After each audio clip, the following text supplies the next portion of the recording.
Manipuri Wari. Click the subscribe button and press bell icon to know latest new videos.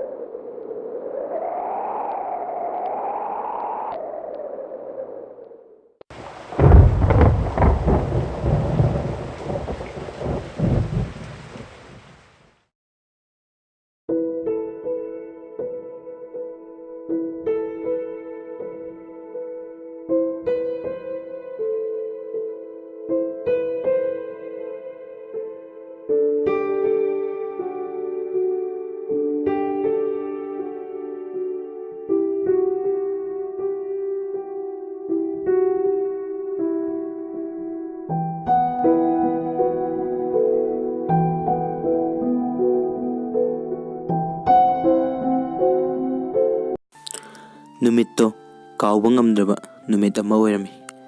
Prakash ki thamoida nungsi mami takre chena. Yum yore Prakash aduga pothare.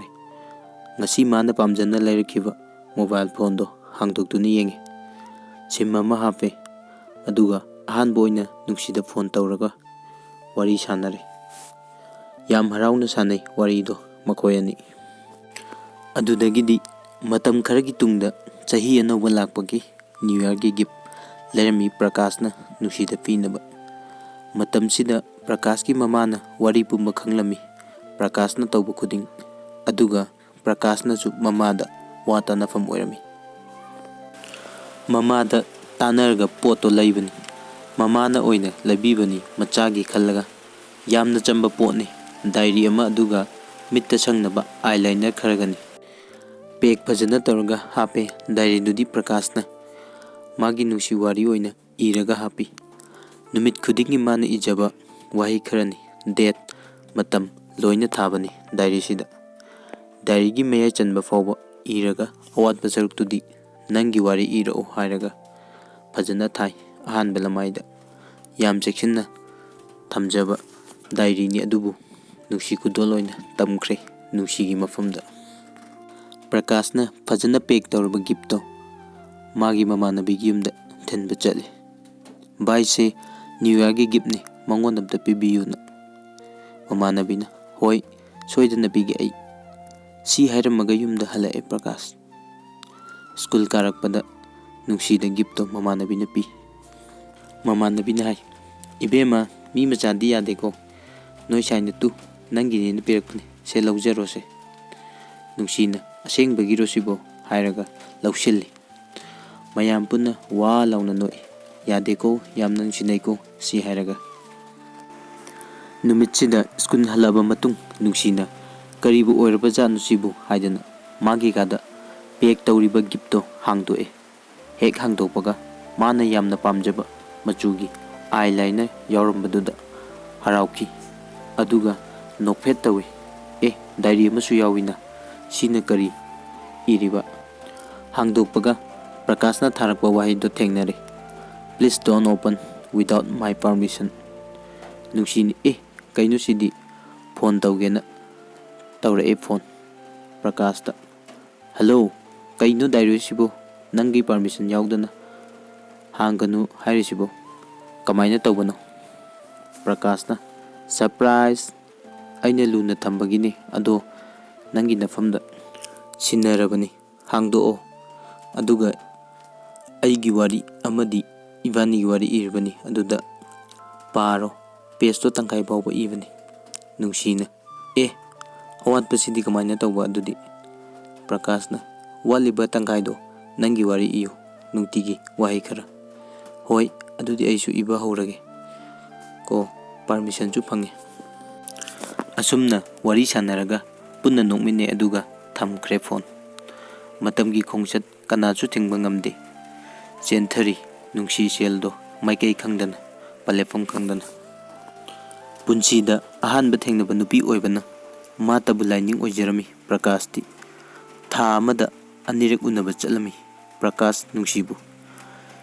Yamna nungsiba amana Prakashti ꯂꯥꯏꯔꯕ ꯏꯃꯨꯡꯗ ꯄꯣꯛꯄꯅ ꯆꯠꯅꯕ ꯁꯦꯟ ꯐꯥꯎꯕ ꯂꯩꯇꯕ ꯃꯇꯥꯡꯗ ꯅꯨꯡꯁꯤꯅ ꯂꯥꯛꯇ ꯂꯥꯛꯑꯣ ꯑꯩ ꯄꯤꯒꯦꯁꯦ ꯍꯥꯏꯔꯒ ꯑꯗꯨꯝ ꯄꯤꯔꯝꯃꯤ꯫ ꯎꯟꯅꯕ ꯑꯌꯥꯝꯕꯅ ꯅꯨꯡꯁꯤꯅ ꯂꯣꯏ ꯄꯨꯊꯣꯛꯑꯦ, ꯄꯩꯁꯥ ꯆꯠꯄꯒꯤ ꯆꯥꯕꯒꯤꯁꯨ ꯌꯥꯝ ꯆꯝꯅ ꯂꯣꯏꯅꯖꯩ꯫ ꯄ꯭ꯔꯀꯥꯁꯅ ꯅꯨꯡꯁꯤꯒꯤ ꯈꯨꯗꯥꯡꯗꯣ ꯅꯣꯡꯃꯇ ꯄꯥꯏꯈꯤꯗꯦ꯫ ꯃꯈꯣꯏ ꯑꯅꯤ ꯎꯅꯐꯝꯗꯤ ꯑꯌꯥꯝꯕꯅ ꯀꯪꯂꯥ ꯃꯅꯨꯡ ꯑꯗꯨꯒ ꯏꯔꯣꯏꯁꯦꯝꯕꯒꯤ ꯖꯨꯂꯣꯖꯤꯀꯦꯜ ꯒꯥꯔꯗꯦꯟ ꯖꯨꯗ ꯑꯣꯏꯔꯝꯃꯤ꯫ ꯅꯨꯡꯁꯤꯅ ꯍꯣꯇꯦꯜꯗ ꯎꯅꯁꯤ ꯍꯥꯏꯕꯗ ꯄ꯭ꯔꯀꯥꯁꯅ ꯌꯥꯔꯝꯗꯦ꯫ ꯇꯜꯂꯦ, ꯑꯩ ꯍꯩꯅꯔꯣꯏꯗ, ꯑꯆꯤꯛꯄ ꯃꯐꯝꯗ ꯐꯖꯕ ꯎꯄꯥꯜ ꯋꯥꯄꯥꯜ ꯌꯦꯡꯂꯨꯁꯤ ꯍꯥꯏꯗꯅ ꯑꯗꯨꯝ ꯑꯍꯥꯡꯕ ꯃꯐꯝꯗ ꯎꯅꯔꯝꯃꯤ꯫ ꯅꯣꯡꯃꯇ ꯍꯣꯇꯦꯜꯗ ꯔꯦꯁꯇꯨꯔꯦꯟꯗ ꯃꯈꯣꯏ ꯑꯅꯤ ꯆꯥꯕ ꯊꯛꯄ ꯇꯧꯔꯝꯗꯦ꯫ ꯂꯩꯔꯒ ꯄꯨꯔꯒ ꯖꯨꯗ ꯃꯐꯝ ꯆꯥꯕ ꯖꯒꯥꯗ ꯐꯝꯂꯒ ꯍꯔꯥꯎ ꯍꯔꯥꯎ ꯆꯥꯃꯤꯟꯅꯩ꯫ ꯅꯨꯡꯁꯤ ꯋꯥꯔꯤ ꯀꯌꯥ ꯑꯃꯁꯨ ꯁꯥꯟꯅꯔꯝꯃꯤ꯫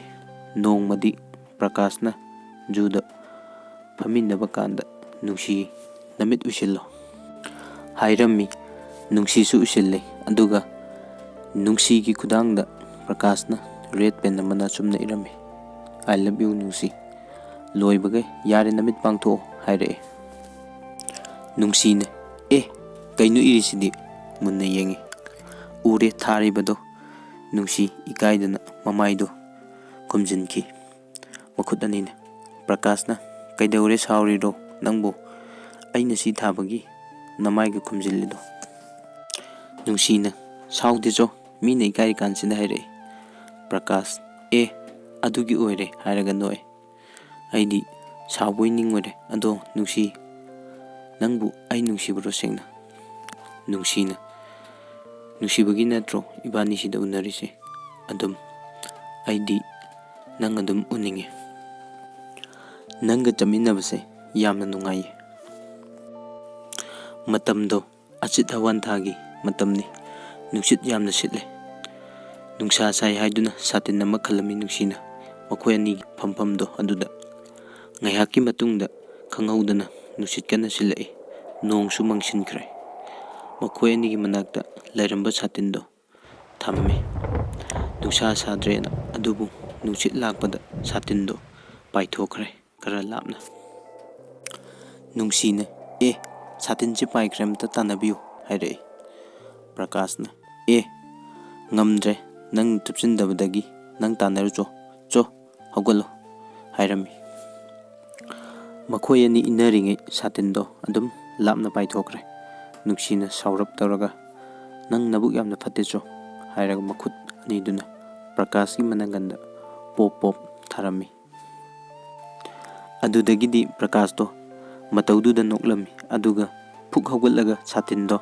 ꯇꯥꯟꯅꯔꯨꯏ, ꯊꯨꯞꯆꯤꯜꯂꯒ ꯄꯣꯔꯛꯑꯦ, ꯑꯗꯨꯒ ꯅꯨꯡꯁꯤꯒꯤ ꯕꯦꯒꯇ ꯍꯥꯞꯄꯤꯈ꯭ꯔꯦ꯫ ꯉꯥꯏꯍꯥꯛꯀꯤ ꯃꯇꯨꯡ ꯅꯣꯡ ꯊꯤꯂꯤ ꯊꯤꯂꯤ ꯆꯨꯕ ꯍꯧꯔꯛꯑꯦ꯫ ꯃꯈꯣꯏ ꯑꯅꯤ ꯍꯧꯒꯠꯂꯒ ꯂꯥꯛꯑꯦ꯫ ꯅꯨꯃꯤꯠꯇꯨꯃ ꯑꯁꯨꯝꯅ ꯍꯧꯈ꯭ꯔꯦ꯫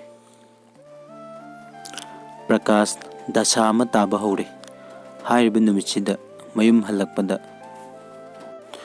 ꯃꯤꯑꯣꯏꯕ ꯍꯥꯏꯕꯁꯦ ꯗꯁꯥꯒꯤ ꯃꯅꯥꯏꯅꯤ, ꯇꯝꯕ ꯉꯝꯕ ꯅꯠꯇꯦ꯫ ꯃꯥꯅ ꯇꯣꯡꯂꯤꯕ ꯑꯣꯇꯣꯗꯣ ꯒꯥꯔꯤ ꯑꯃꯒ ꯊꯦꯡꯒꯥꯏꯅꯔꯝꯃꯤ꯫ ꯂꯥꯏꯕꯛ ꯐꯕꯗꯒꯤ ꯌꯥꯝꯅ ꯑꯁꯣꯛ ꯑꯄꯟ ꯌꯥꯎꯕꯗꯤ ꯑꯣꯏꯈꯤꯗꯦ꯫ ꯂꯪꯊꯕꯥꯜ ꯈꯔ ꯍꯦꯜꯂꯛꯄꯗꯅꯤ ꯑꯦꯛꯁꯤꯗꯦꯟ ꯊꯣꯛꯂꯤꯕ꯫ ꯒꯥꯔꯤ ꯃꯃꯥꯏꯗ ꯈꯔꯗꯤ ꯑꯁꯣꯛ ꯑꯄꯟ ꯑꯣꯏꯔꯝꯃꯤ, ꯑꯗꯨꯕꯨ ꯒꯥꯔꯤ ꯊꯧꯕ ꯌꯥꯗꯕ ꯍꯥꯏꯕꯗꯨꯗꯤ ꯅꯠꯇꯦ꯫ ꯃꯌꯨꯝꯗ ꯄꯥꯈꯠꯅ ꯍꯜꯂꯛꯑꯝꯃꯤ ꯄ꯭ꯔꯀꯥꯁ꯫ ꯃꯥꯒꯤ ꯈꯣꯡꯒꯤ ꯈꯨꯔꯨꯗ ꯒꯥꯔꯤꯅ ꯍꯥꯏꯐꯦꯠ ꯌꯩꯈꯤꯕꯅꯤ꯫ ꯃꯌꯨꯝ ꯌꯧꯔꯝꯗꯥꯏꯗ ꯅꯨꯡꯁꯤꯗ ꯄꯥꯎ ꯄꯤꯔꯝꯃꯤ, "ꯅꯨꯡꯁꯤ, ꯑꯩ ꯍꯧꯖꯤꯛꯇ ꯒꯥꯔꯤ ꯑꯦꯛꯁꯤꯗꯦꯟ ꯇꯧꯋꯦ, ꯑꯩꯅ ꯇꯣꯡꯕ ꯒꯥꯔꯤꯗꯣ"꯫ ꯄꯥꯎꯁꯦ ꯍꯦꯛ ꯇꯥꯕꯗ ꯅꯨꯡꯁꯤ ꯈꯣꯡꯗꯒꯤꯅ ꯇꯣꯟ ꯐꯥꯎꯕ ꯇꯨ ꯆꯨꯡꯂꯝꯃꯤ꯫ ꯅꯨꯡꯁꯤꯅ ꯄꯥꯈꯠꯅ "ꯑꯗꯨꯗꯤ ꯀꯌꯥꯝ ꯊꯤꯅ ꯁꯣꯛꯀꯦ" ꯍꯥꯏꯔꯒ ꯄꯨꯛꯅꯤꯡ ꯅꯨꯡꯁꯤꯅ ꯃꯃꯤꯠꯇ ꯏꯔꯥ ꯆꯦꯜꯂꯝꯃꯤ꯫ ꯄ꯭ꯔꯀꯥꯁꯅ "ꯑꯩ ꯀꯩꯁꯨ ꯇꯧꯗꯤꯌꯦ, ꯇꯧꯔꯒꯕꯨ ꯅꯪꯉꯣꯟꯗ ꯑꯩꯅ ꯄꯥꯎ ꯍꯥꯏꯔꯛꯂꯤꯕꯁꯦ ꯍꯥꯏꯔꯛꯄ ꯉꯝꯈꯤꯗ꯭ꯔꯣ? ꯈꯣꯡ ꯈꯤꯇꯪ ꯅꯨꯡꯉꯥꯏꯇꯦ, ꯑꯗꯣ ꯀꯩꯁꯨ ꯇꯧꯔꯣꯏ, ꯄꯥꯈꯠꯀꯅꯨ, ꯑꯩ ꯌꯨꯝ ꯌꯧꯗꯣꯔꯦꯁꯦ, ꯍꯣꯔꯦꯟ ꯌꯨꯝ ꯌꯧꯔꯒ ꯍꯥꯏꯔꯛꯑꯒꯦꯀꯣ"꯫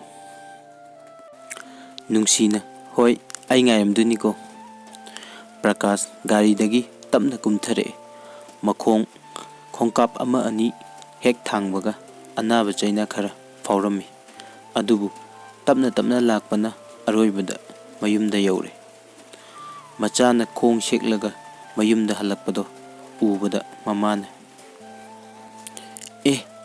kaidore imagi bungo nangbo. Prakashna ima ai kaisuk tawdeda si hairaga imungda tapna changkre. Prakash